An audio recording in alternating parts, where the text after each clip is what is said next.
नमस्कार, आप देख रहे हैं जन टीवी और आपके साथ मैं जुड़ी हूं लीजा। अंतर्राष्ट्रीय योग दिवस का आज दिन है। जगह जगह योग दिवस जो है आयोजित किए जा रहे हैं, इसको लेकर कार्यक्रम आयोजित किए जा रहे हैं और आप देखेंगे सामूहिक रूप से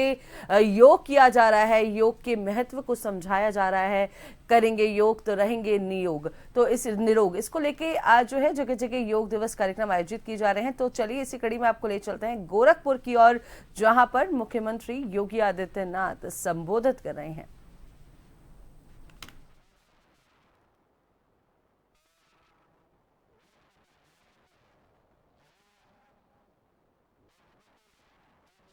शरीर से ही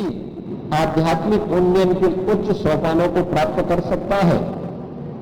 जिसके माध्यम से हमारी ऋषि परंपरा ने हम सबके सामने विस्तृत भंडार प्रस्तुत किया है। इस शरीर माध्यम खलु धर्म साधनम का जो भाव है, इसकी पूर्ति अगर हमें कहीं से प्राप्त होती है तो वह योग के माध्यम से हमें प्राप्त होती है। योग भारत की ऋषि परंपरा का वह प्रसाद, जिसे लोक कल्याण का माध्यम बना करके आत्म कल्याण के माध्यम से, लोक कल्याण का माध्यम बना करके विश्व कल्याण का मार्ग जिसके माध्यम से भारत को प्रशस्त किया था। और ये एक लंबी परंपरा, इसके अलग अलग आयाम हम सबको देखने को मिलते हैं। और जब भी भारत की दुनिया में तुलना होती है तो वह केवल आर्थिक उन्नयन के लिए नहीं, आर्थिक उन्नयन उसका एक पक्ष है, लेकिन साथ साथ चेतना के उच्च आयाम के माध्यम से भारतीय मनीषा ने दुनिया को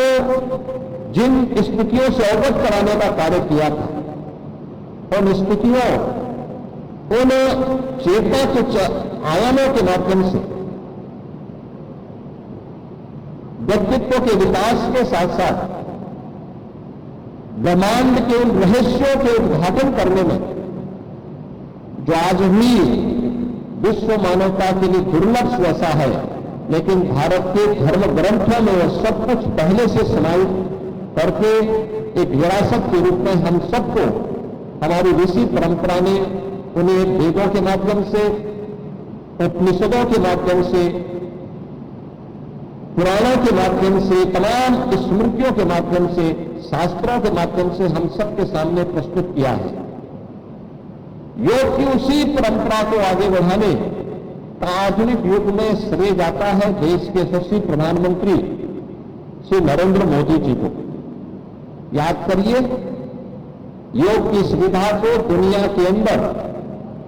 अलग अलग व्यक्ति अपने नाम से पेटेंट कराता था। कोई योगासन को पेटेंट कराता था, कोई योग के किसी अन्य कार्यक्रम को पेटेंट करवाने का काम करता था। परिणाम क्या होता था कि व्यक्ति इन सबसे हम लोगों की विरासत, भारतीय मनीषा की विरासत, भारतीय ऋषि परंपरा का जो एक ज्ञान है, इससे दुनिया लाभान्वित भी होती थी, लेकिन अपने नाम से उन कार्यक्रमों को, उन योगिक क्रियाओं को अपने नाम से पेटेंट कराने का काम करती थी, अपने नाम से ग्रंथों की रचना करती थी। और अंततः परिणाम क्या होता था कि भारत अपनी विरासत से वंचित हो जाता था। लेकिन हर भारतवासी इस बात के लिए आभारी है प्रधानमंत्री मोदी जी का कि उन्होंने, उनके प्रयास से यूएनओ ने 2014 में प्रधानमंत्री बनने के बाद योग की इस विरासत को मान्यता दी करके, वैश्विक स्तर पर मान्यता देकर के 21 जून की तिथि को अंतर्राष्ट्रीय योग दिवस के रूप में मनाने का निर्णय लिया। और 21 जून 2015 से लेकर के लगातार केवल भारत ही नहीं, दुनिया के लगभग 190 देश भारत की इस योग की विरासत के साथ जुड़कर के अपने आप को गौरवान्वित महसूस करता है। भारत की इस योग की विरासत के साथ भारत की ऋषि परंपरा के प्रति हम सबका एक कृतज्ञता भी है। आने वाली पीढ़ी को अपनी विरासत से के साथ जोड़ने का एक प्रयास भी है और एक स्वस्थ शरीर के माध्यम से एक स्वस्थ मस्तिष्क की अवधारणा को साकार करने का भी एक अभिनव प्रयास है। क्योंकि भारतीय मनीषा भी इस बात को कहती है कि न तस्य रोगो न जरा न मृत्यु तापस्य योगाग्नि नयम शरीरम,